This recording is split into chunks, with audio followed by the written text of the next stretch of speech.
السلام عليكم ورحمة الله وبركاته. معاكم مس مروة مجدي رباح، وفيديو النهاردة هو تاني فيديو من سلسلة تأسيس اللغة الإنجليزية للأطفال من الصفر. خدنا في الفيديو اللي فات اتعرفنا على letter A، حرف ال A، وعرفنا ان احنا بنعرف عن كل حرف من الحروف بتاعتنا في الانجليزي ثلاث حاجات. اول حاجة the name of the letter، اسم الحرف، و the sound of the letter، صوت الحرف، ازاي انطقه مثلا وسط الكلمة. تالت حاجة how to write، ازاي اكتب الحرف capital و small، تمام، مع الالتزام بالسطور بتاعتي وتحسين الخط. في فيديو النهاردة هنتعرف على letter B. letter B هو تاني حرف معانا في الحروف الإنجليزية. طيب letter B ده اسمه، يبقى the name of the letter is B. اسم الحرف اللي قدامي دلوقتي ده B. B. لو جيت عرضت الطفل مثلا بطاقة أو شكله أو كتبته له، لازم يبقى عارف إن الشكل ده هو شكل إيه؟ شكل letter B، شكل letter B، وإن ده حرف اسمه B. تاني حاجة the sound of letter B، صوت الحرف B لما يجي يقابلني في كلمة أنطقه ازاي؟ صوته هيبقى عامل ازاي؟ صوته ب ب.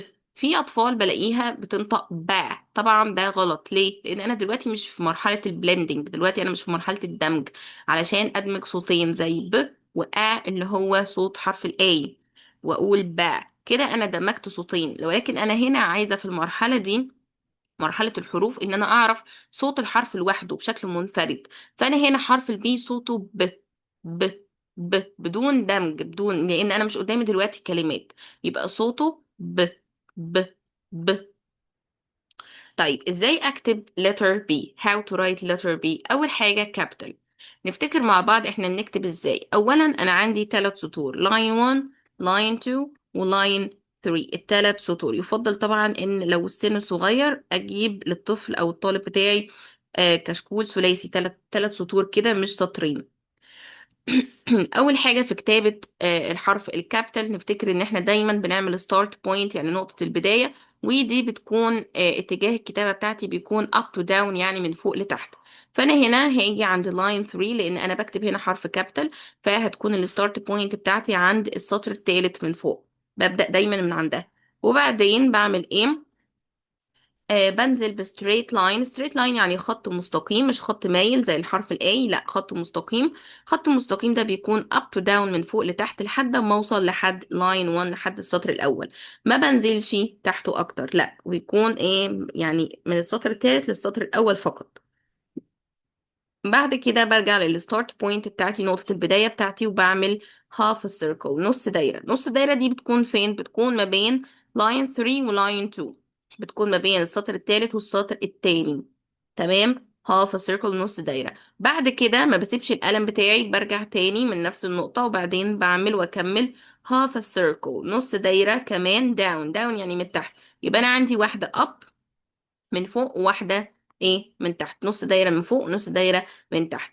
طيب انا بخلصها ايه؟ بخلصها عند لاين 1 برضو، عند السطر الاول برضو، ما بنزلش تحت.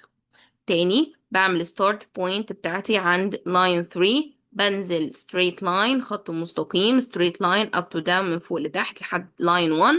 ببدأ تاني من الستارت بوينت بتاعتي وبعمل هاف سيركل، نص دايرة ما بين السطر الثالث والسطر الثاني، وارجع اعمل هاف سيركل داون، نص دايرة لتحت لحد ما اوصل للاين 1، كأني بعمل حرفيا او برسم شكل جناح الفراشة.